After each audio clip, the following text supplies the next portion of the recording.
best you can really do is sneak like radical affects or even like radical one-liners, signatures into things that are by definition part of a capitalist project. I mean, Hollywood is capitalist ideology. And so to the extent that you look at capitalist films that take up notions of anti-capitalism, some people are kind of get caught in that in both ways by saying, yo, Fight Club is like totally anti-capitalist to be celebrated. Yeah. You know, and on the other hand, people are like, kind of have that snarky thing. We've read that too, where it's kind of like capitalism uses capital to sell anti-capitalism. So capitalism subsumes its own forms of resistance. I'm not even sure what voice that's supposed to be. It's probably mine. But just so you know, that's sounds not like meant to it sounds like commodify your dissent, you know? Yeah.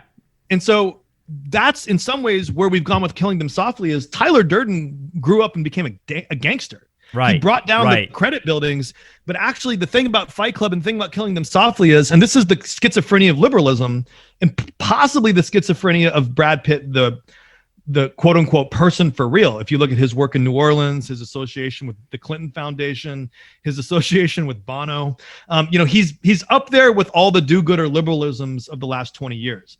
And in other words, they're the all philanthropy industry. They're when they say don't make me laugh, they're right, but they're not invested in structural socialism. And actually, and I'm not saying that any of us should be either, but you know, on Bill Maher, you know, Brad Pitt in some political conversation about 9 years ago said something to the effect that, you know, he was anti-socialist because he's been to socialist countries, and believe me, you don't want to live in places like that. Jesus. I'm sure he was referring to Venezuela. He might have been offhandedly referring to the fact that after 7 years in Tibet, he was banned from entering China for like 10 or 15 or 20 years.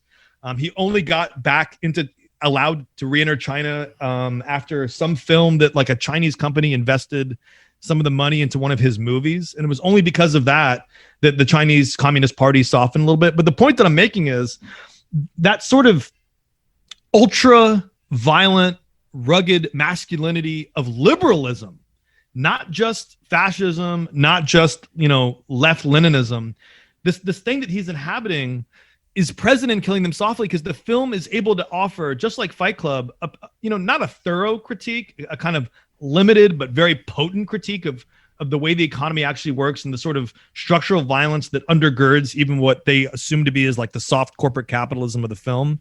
But it doesn't propose anything in place of it. And this is the kind of World War Z effect, you know, of that film. But a lot of his films, 12 Monkeys, Fight Club, World War Z, Killing Them Softly, whether they're recognizable as sci-fi or not, I would put Fury into this category as well. And Troy, The Destruction of a City. His films are apocalyptic.